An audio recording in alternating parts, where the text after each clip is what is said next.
Hey, what's happening, everybody? Welcome back to the Team Nerd Herd podcast, where our best advice here is if you want to do it right, collect what you like. What's happening, Jeff? I was going to say, I thought he's here somewhere. He's underneath them figures up in there. He was going plus ultra. I'm just hiding behind my heroes, you know. There we go, dude. But let's see that shirt, man. We saw it backstage. Let's see that shirt, baby. Yeah. Plus ultra today. That's right. He's action packed right now, man. But yes, welcome to another episode of FANime Talk. You know the motto. You know, if you want to do it right, anime for life up in here. But you know, like I want to holler at my two brothers going on over here, Jeff, Steve. How you guys doing this Monday evening? Oh man, we are ready. We are ready. Let me just pass it down to Jeff. Jeff, how you doing, brother? Because I'm good. I'm good. Man. Just got home like 10 minutes before the show, so. Mm-hmm. I'm glad I got here in time because I did not want to come in late. I definitely didn't want to miss talking about MHA because this is literally my favorite anime right now. And actually, it's probably the only anime I'm watching right now. All right. Dude, you picked the best one. You're in good company. You did. You picked a good one to settle down with and focus on, my man. It's funny. I didn't watch this until after I got this Funko Pop. Oh, okay. So that was a while. That was about a year or two, right?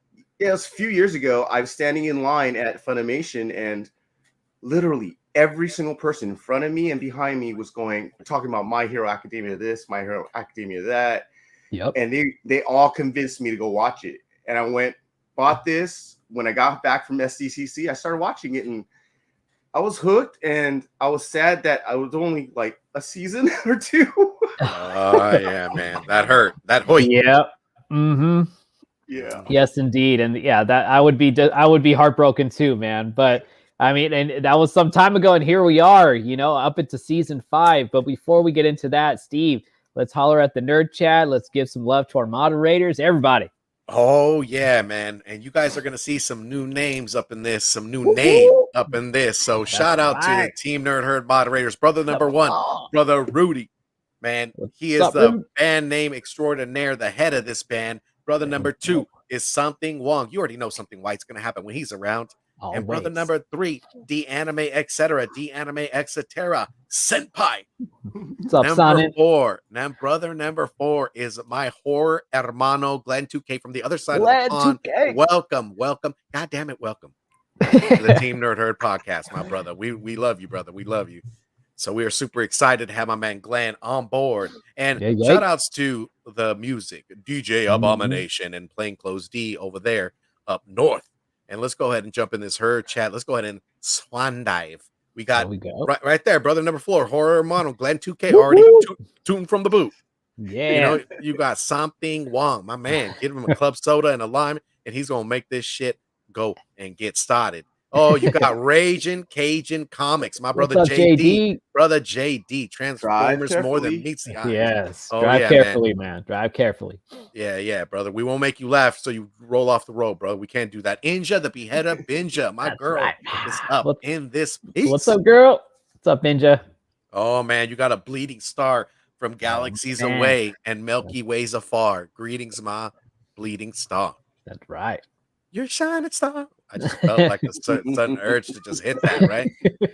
Here it is, comics and pops. My brother Alonzo, man. Alonzo, what's good? You know he wants to hear that MHA chat, man. What's going on, brother number 1, Brother Rudy, man? What's the band name for today, Brother Rudy?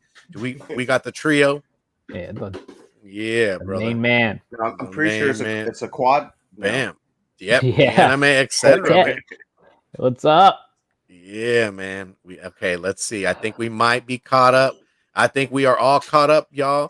As we catch you, no, my bad. We can't start it without Super Saiyan God, Super Saiyan Uzumaki. That's right, my man. What's going on? He might have went Ultra Instinct if we missed him. My bad, my brother. Good to see you. Yeah. And let's plus Ultra Instinct. Yep, and Sage mode. You know, I mean, that's some ass whooping extraordinary. You know? That's the trifecta right there, dude. You for sure you can't stand a chance against Uzumakis. All right. So you guys, this is, I mean, season 5. What can I say other than it was pretty damn amazing? You know what I'm saying? I mean. It was action packed from the beginning, and then towards the middle we get some very enriched storylines where the plot is going. We have another big bad happening, inside the series. So there's just a ton of things that kind of from when we last left up. What's up, TM Nerdy? Station, my brother, station. I mean, we start out in the beginning with class 1A versus class 1B, and I got to tell you, I mean, if you guys haven't watched it, definitely please go back and check it out. But Jeff, I want to ask you, was there a favorite fight in class 1A, class 1B that really stuck out to you? I want to say, I mean, obviously the one with Deku, but that would probably be the last one. But actually, it's not even my favorite one. I want to say the one with what's her name? The girl who can create. Is it? Momo. Yeah, creation. Momo, that's right. Her team was pretty well organized. They had a good plan, and they even had a backup plan. So that's I really enjoyed watching them because it was like a maturity from all the previous seasons, right? It's because she was so unsure of herself in previous seasons until that fight with protecting Todoroki, right? Okay. So I think that was like that moment where you go, okay, she can be a leader, she can lead a squad of heroes, and that to me was like a pretty damn good fight. Yep, I'd have to agree with you on that one. That was definitely a good fight. Steve, is there one that stuck out to you between the two classes? It had to be Bakugo leading the team because you saw more growth in that whole battle sequence. He was now playing as a team, now thinking to become better, he has to do better. And you saw a lot. He put it out there, but he was just a sniper, man. Just quick with his moves and just showed progression in every sense of the word. For me, it's Bakugo. My boy made me proud. Yeah, I have to say, he seeing his character development. I mean, his personality very much stayed the same during that fight. Still playing the a-hole, the take charge. You know what I'm saying? Damn, do your job. Exactly. He's not even calling them by names. He's just saying ears. Muscle. You guys do this. You guys do that. But I mean, yeah, I definitely would agree with both of you guys. Both of those two fights definitely stood out in my mind as well. Because of both sides, you just got to see class, the other class, showcase what they're made of. You know what I mean? And seeing how they had to play catch up with actually not being in a crisis against villains, really. Not like class 1A has had, I don't know if you really want to call it an opportunity, but they were in the thicket, so they got a chance to really know what's going on. So the fact that they were able to really showcase them, I just enjoyed it very much. And, like transitioning now moving forward into the internships that class 1A has. I mean, I know that was one part that we actually went over, where we have basically the big three. We got Midoriya, we got Soto, we got Bakugo, all going in. The number one hero now, you guys, Endeavor agency, and they're training underneath the number one. So seeing that, a question for both of you guys, and in the chat, if you guys, want to chime in and give us your thoughts on how you think the number one hero is doing as far as like mentoring the next generation, because he never really took on that kind of role. So let me go to Steve. Steve, what are some of your thoughts on that, seeing those episodes? Those episodes were pretty deep. For one, you get to see Endeavor's family life, you get to see what he did, and you get to see him come full circle as a hero, right? Also his conversation with All Might. He really took that to heed, and that really opened his eyes. And I think that's what made the progression, because he saw that it was fleeting to get to Endeavor, but All Might. And in order for him to be anywhere near there, he had to be his own hero. So he had to embrace what that, symbol of peace is. So you got to see him atone for what he did as a family man, but also showing the kids like this is what it's going to take, and really delving into their specifics. Before it was just I just need to be number one. Now it's like, hey, I'm going to cultivate these heroes to become their own number one by just analyzing what they could do better. So I mean that in a whole, you got to see growth from Endeavor as well. I mean, Inja, the beheader Binja, just dropped the dime right there when she said you get to see everybody's growth from not only the class, but you get to see the heroes. What about you, Jeff? What's going on, my brother? What do you think? Yes, talk to us, Jeff. I want to start with like when you talked about 1B, class 1B, like when they first fought off against 1A in season 1, that the growth that they had without the experience that 1A had was tremendous. And I really want to see more of them. I honestly would love them to actually, combine the class, but that's a whole nother thing. And I don't know, I haven't read the manga, so I haven't gone that far. So, as far as Endeavor goes, right? So his storyline, I got chills when Steve was talking about it, honestly, because it's just the fact that he was such a hard ass, when he was number 2. Yeah. Right. And he was always, he had one single-minded goal. And that's probably what strayed him away from being a good family man. Right. It tore him. It probably made him, thinned out. So, stress and everything probably got to him, and he ruined his family life. Yeah. And now he knows that as the number 1 hero, he knows there's more than just being the number 1. It's not just about fighting the criminals. It's also about balancing his life, because if he's not balanced, then he's not going to achieve the best that he could. And it felt like that he was, like he said during the last episode, or the episode where he doesn't even save his son. Oh yeah. But his whole time he's just trying to atone for everything he's ever done wrong. And Nicholas Culture. Yes. So what's up, Nicholas? I can relate to that. I have a father who was abusive, and he I'm sure he's trying to atone for what he's done. Like, I get it. I understand his path in life, and I understand where he got to and why he did the things he did.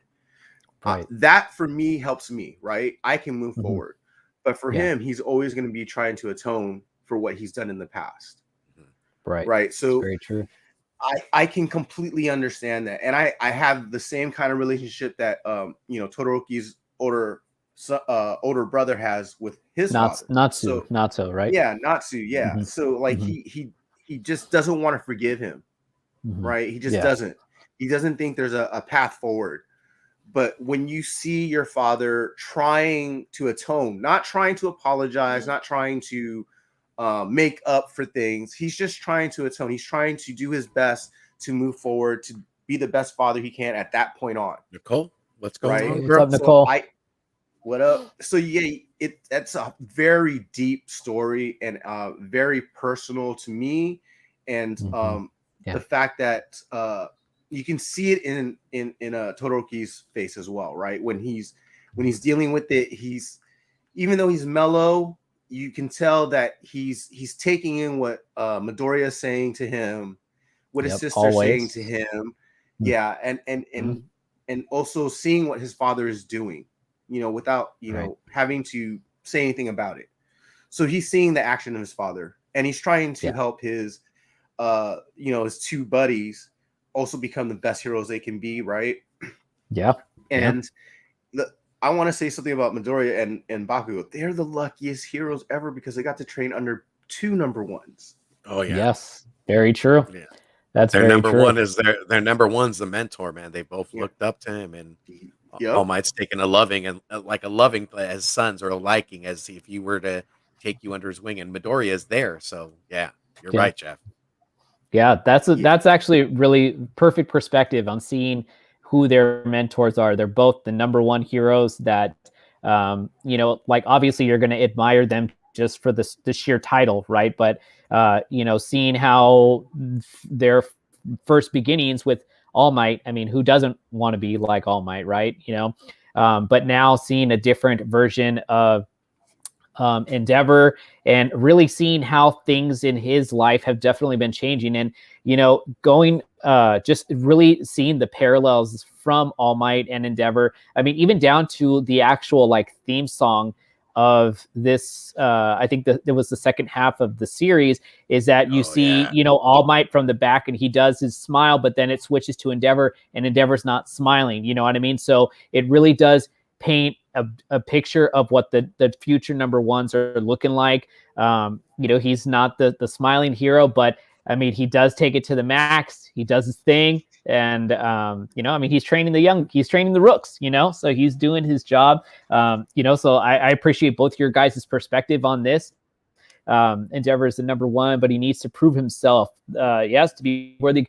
And you know what? Anthony, you're absolutely right. And if there is any hero that is out there that is trying to do just that, it is Endeavor, because when nobody else was trying to surpass All Might, he was the only one that was actually trying to do so actively, until he just went obsessive and just tried to kind of pass that on to his son, right, to Soto. And then kind of moving on, from Endeavor's family, that's where, like you really do get that emotional tie-in, like how Jeff, like how you said, it just was, it hit home for you, and I'm sure it hit home for very many individuals who have had similar experiences with either a parent or a mentor. But then also you get a little bit of another side, which was very, Naruto Shippuden feels, with Present Mike and Eraserhead revisiting, Kurogigi, which is, what they think to be a fallen comrade from, their past, Shirakumo. And for me, that episode was just very nostalgic, even though it was my first time actually seeing it. Anybody who's a Naruto fan, would know that this is just Obito through and through, right? You just get that Kakashi Obito type feel, and seeing how emotional Eraserhead got. Eraser has always been one of my favorite heroes, especially because I feel like he knows how to really keep his emotions in check. But seeing his fallen, or what we think is his fallen comrade there, like, is there a way to get him back? It just was very emotional for me to see that that pull on his heartstring, and Present Mike just kind of being alongside of him as well. So that was, to me, was definitely something that had that enriched story, where it just is diving a little bit deeper into some of the characters that we might not really have known a whole great deal about. And then I thought it was brilliant how they're tying it in with the villains, I thought that was a really good segue of way how to close it. Yes, and seeing where the segue goes with continuing on with the villains, and this was a perfect closing part for the series, right? For season 5. We got to see My Villain Academia. You guys, we get to see the villains progress in in their own development. I have a few things to say about it, but like, I'd love to hear what you both have to say about that. Jeff, do you mind? Tell us what you think, what your thoughts were on that. So yeah, that episode messed me up too, because I was like, whoa, they went that far back. They connected it to the teachers when they were in school at My Hero Academia. So it's just like, or at UHA, right? Is that what they call it? Yeah. UA, right? UA, that's it, UA. So it was really cool to see that, because also you're right. You don't really see emotion from Eraserhead, and then Present Mike is usually always talking. It's always really loud, but they were both quiet and emotional, and me too. The fact that Shigaraki is it Shigaraki, right? I'm getting it right. Kurogigi, right? Kurogigi, okay. Yes. So his powers are just awesome, right? He's got the warp power. And the fact that he was actually like not even that great of a hero in the school, the academy, that he becomes this like really powerful villain is just another story that hasn't been told, right? Like that's something I want to know more about. So I love that they introduced all of that. As far as all the villains, oh my goodness, the development of Himiko Toga, she scares the living shit out of me. If I ever met a girl like that, I'm totally going the opposite way. I pretend I never saw her eye to eye. You're like, no way, man. Like, he's right up my alley, freaky. man. Steve. Yeah. Steven's looking for a good time right there, you know. He's like, I just want a good time now. That's all. Just now. Just Mr. Right now and not later. Agreed. The villains are so good. You're right, Alonso. Very good. They are. Yeah, no, the villains are probably one of the best parts of MHA, right? Because they even have more depth to them than you would get off the bat from any other show, right? Because other shows you go, oh, they're the bad guys, that's it. But they have all a background. They're all tied to like either UA or All Might or another, hero, right? So that they have these paths that are all connected, and that just tells me that there's something that's going to tell us about the past that's going to blow our minds, right? And I also like I like the whole Hawks is playing a double agent or triple agent, So I really like it. I like how Endeavor showed how smart Endeavor actually is instead of being a hothead. Yeah, so right? 100% agree. But again, that just goes to show that they have to be smart enough to figure out what the villains are doing. The villains are way, way ahead of them. They've already had these plans. And the best thing is there's 2 sets of villains. Yeah, man. Yes. Like, please. Let's go. I just need to say one thing, man. The best part about this is that, like, it's great to see the heroes developing, but then you get to see the villains and where their minds are at, where the chess game that they're playing, the ramping up, and then the like seeing the development in the leader, man. I mean, oh man, let's go ahead and hit it with Chef R.D. Harris, my brother. What's up, Chef? But just seeing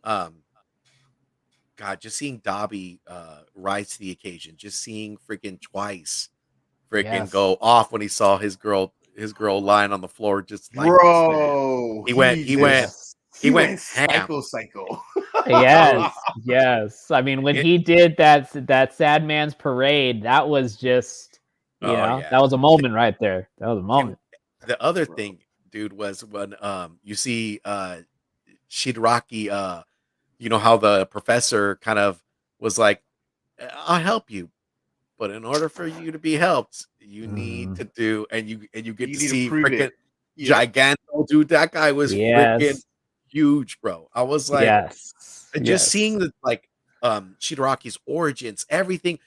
They like this series of My Hero Academia went into like heroes, story, went into villains. It just spread it out. So I mean, the development of the world was it for that for this season 5 for me. And with that being said, I'm gonna shut the hell up, but I want to say what's up to Swaggy, my boy. What's up, Uncanny? Swag. But Eric, Steve, let me hit you with it, bro. Yeah, no, I mean, honestly, I think I just have to, kind of piggyback on what you guys are saying, just seeing how the overall development for their entire character roster, seeing their quirks develop over time from both sides, and just seeing the sheer power that Giganta Makio, that's like the true test, right? Like really gaining his allegiance, and Shigaraki just he's able to do it, and I feel like the way they ended up presenting it in going into his origins and really seeing like how it pushed him forward to like beyond, his what Jeff's shirt is saying, his plus ultra right there, and taking on the Liberation Army. Like it just really goes to show you just how bad the League of Villains are. And it's funny because I found it very ironic how the Doctor is saying you guys are still too weak. And he's just calling him out. And the Doctor is yet another character that we get an opportunity to really see just how twisted and demented this guy is. I mean, but he would have to be in order to be basically the right hand of, All For One, right? I mean, he's just one crazy SOB. But when you're seeing the overall fight between the Liberation Army and the League of Villains, I mean, it just really gets your heart racing. Just echoing what Jeff says about Toga, seeing her quirk develop and progress in that way really does. It makes her she's already a lethal weapon, you know what I mean? But it just makes her that much deadlier. She reminds me of the character from Kill Bill 1, the bodyguard for Lucy Liu's character. Really does remind me a lot about her, of just how her psyche is. But and how also reminds me, her powers remind me like Heroes. Remember Petrella, the brother had the power to empathy, right? But then the opposite was the grandfather, right? Or something like that. Yes. Where man, that was a way back series. Right? Yes, he could. She's like kind of in that same area where she's now developing other people's powers. It's all good, girl. Yep. That is true. That is true. Which I also can I build on? So the quirk things, I was so surprised, at least, because I thought the quirks were just like this one note. You get a quirk, that's your power, right? But now they're showing us there's different levels of your quirk. There's also like a maturity of your quirk too, as well, right? And and also maybe even like what do you call it? Like finding new powers or new abilities of your quirks. Yes. That you wouldn't even have imagined, right? So the fact that they're all learning these things, like from a Chaco to Bakugo to Todoroki, and especially Deku, right? Yes. Because he has a special kind of power that definitely we know has multiple types of powers. Indeed. Oh, Inja. Yeah, poor girl. She's like, I got to go. Oh, what happened? Did we spoil? No. She just Jeff, I don't want to put her business out there, but if you could look at the chat, she's got a problem with Mother Nature and Mother Nature. Got you. I got you. All right. But in just continuing on to what you're saying, Jeff, is that their quirk is very similar to like what One Piece is with their abilities, their devil fruits. It's called like an awakening. So it's like they're awakening a new, and breaking through a barrier of their quirk and manifesting, and really cultivating it into something different. So I definitely get what you're saying. Yeah, man, they are messing with Inja. Oh yeah, man. She's just like you got. She's just like, I goes out to you, girl. I know. Yeah, she's like you and you cool, and I'm out. Yeah, man.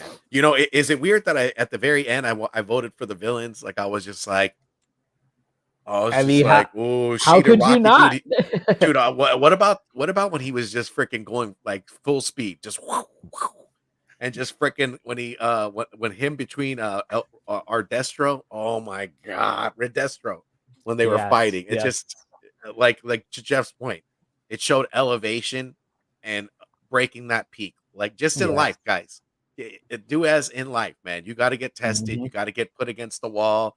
Once you get put against the wall and uncomfortable, that's what makes you guys push forward. The brain is the strongest freaking body part, that we have. It's just telling you, like, it's your body that tells you can't, but that threshold just set him off, man. It was that one memory of what happened. It just boom, crazy. That's true. And and then how things are seen, how we're able also to see how Shigaraki's origin story, you know what I mean? Because we've been carrying on with Deku and seeing his beginnings, to where he is now. And it really seemed fitting that we got a little bit of an opportunity to dive into his backstory, and just how tragic, like he kind of was just from the beginning, unfortunately. You know what I mean? It just seems like he just ended up falling through the cracks of just like the hero society, and his home life also just was not the best upbringing. It just seemed like he had everything kind of going against him, with down to his own blood. His family, his sister. It was just very, very heart touching. You know what I mean? So I mean, I just thought that including that was something that I feel like as fans we definitely needed to see, because there, as In just said, she's a fan of the villains, you know what I mean? And for us to be able to really form more of an attachment to this character, even if he is a villain, we're going to need to know more. And they brought it to us with this season. You know what I mean? That one just was a tough one to watch. But I mean, it was very welcoming, very welcoming. Yeah, I think it's. Oh, sorry, Jeff. Go for it. No, my brother. You go for it. I just think it was refreshing because most of the series is from Deku's point of view, right? So we're basically following him. We're seeing his point of view. And the story is pretty much from his point of view. But the refreshing part was this season was you got a lot of different points of views. It didn't have to follow Deku. We got, like you said, we got more in depth with the villains. We had at least 4 or 5 different episodes where it was just villain based. Yes, towards the end, basically was there spotlighting them. Yeah, and I think that was just very refreshing. It keeps you like, oh, it's not the same thing over and over again. It's definitely it keeps you from just seeing the hero side of the coin. You see why these villains are doing what they're doing. There's actually a method to their madness, and also like a reason for their madness. And it's convincing enough that another group joins them. That's how crazy their idea was. And how not just crazy, but also very reasonable in the sense of like other people would believe in the same thing. Right.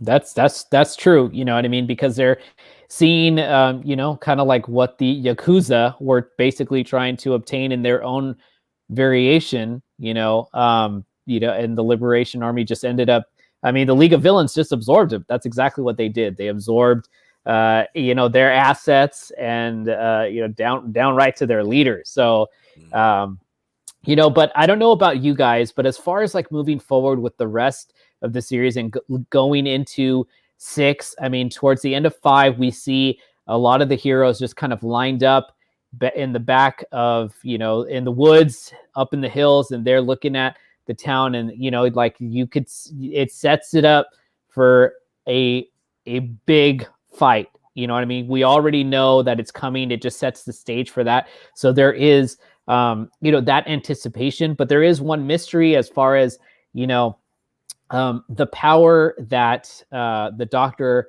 is giving to Shigaraki. I mean, it seems tremendously painful, and as it probably would be, obviously, because of, he's All For One's, second, right? So he's the one that's going to take over. But the mystery for me is what exactly is the Doctor like plotting at this? Is he really working for him? Because his allegiance from the beginning was with All For One, so he did say he will help out Shigaraki and that he's, he's going to be that for him. But is he really, I just am curious. I just have that question. Is he really, guys? So I don't know if you guys feel the same.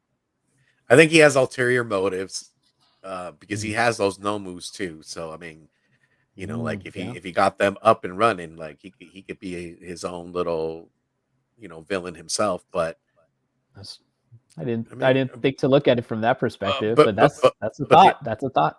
But the other thing is, why would you bargain Giganto, dude? Like, why would you say, hey, like this is a card? Unless you're benchmarking, true. You're saying, let's see if my Nomos can destroy him. Oh, that's true. That's true. Jeff, what about you? What are some of your thoughts? I kind of agree with Steve as well, in the sense that maybe he does have ulterior motives.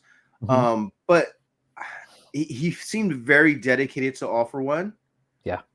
But he also stated that he would follow him if he proves himself. Yes. You know, so if he can withstand the process and be able to lead, you know, the League of Villains, and probably, you know, carry out, you know, All For One's, you know, agenda. Yeah, I mean, I wouldn't see why he wouldn't follow him, but I definitely see that by using him to, you know, alter his DNA and alter his powers, his quirks, right? Yep. He's also learning to do that, like you said, to his momos, his whatever they are. The Nomos, yeah. Nomos, that's it.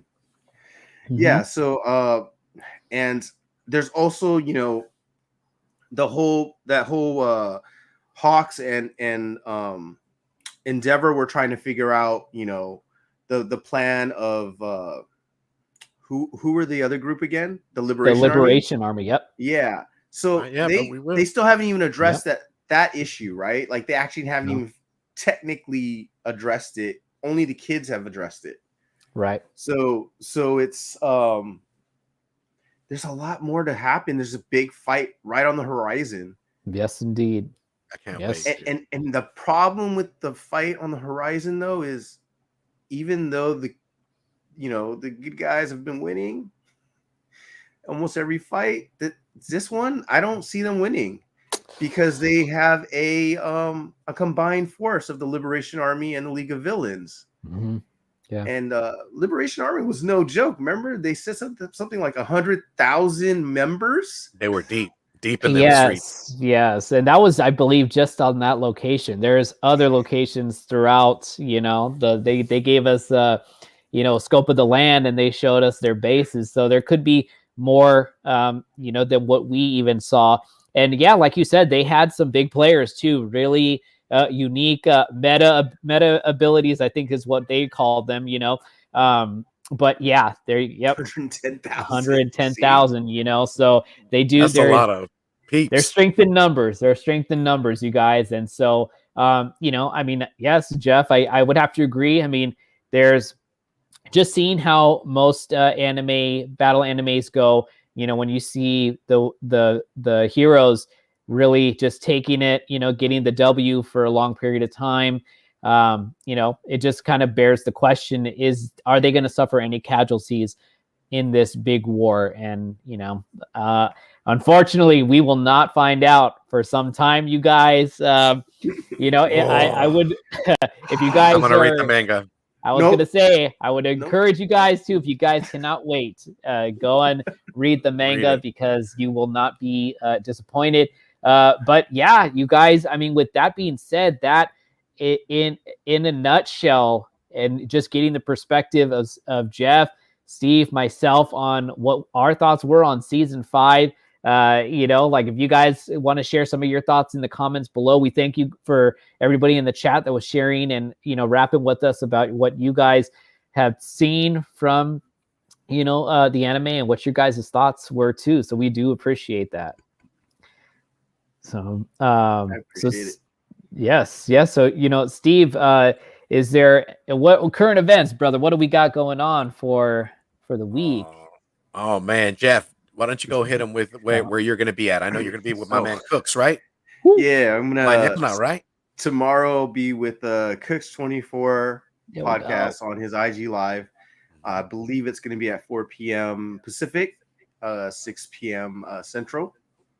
And I've never been on his show before, so I don't know what to expect. But he said it's going to be fun, and I can't wait. You know, I can't wait to talk about all kinds of things. Yeah, Cooks a good dude. You'll enjoy it, man. I'm sure you will. I've been watching. I've been dabbing in his shows. Show. Appreciate it. Yeah, if you guys could go ahead and, you know, sub them up, check them out. I'll post something.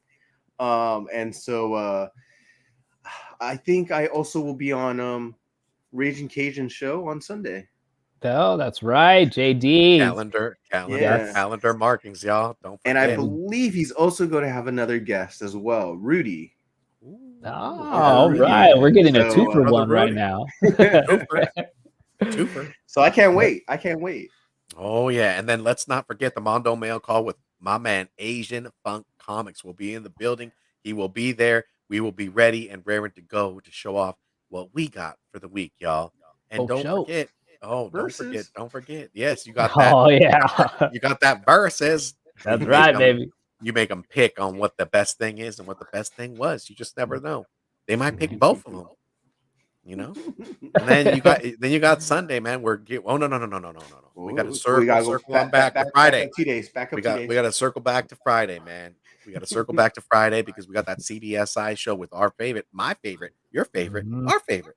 Sure, everyone's favorite, man. So you be on the lookout for that. But I believe there will be on a Sunday another top picks of the week. You're going to get your drop in the mic on Gun Honey too. God bless Joanna Tan. Your boy's been reading. He's been taking this weekend to kind of read.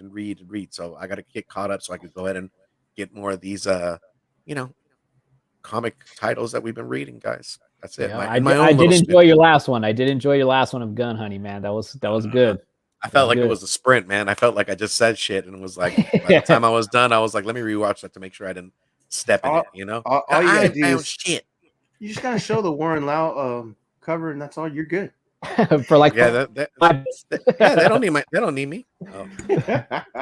But Eric, you want to take us out, my brother?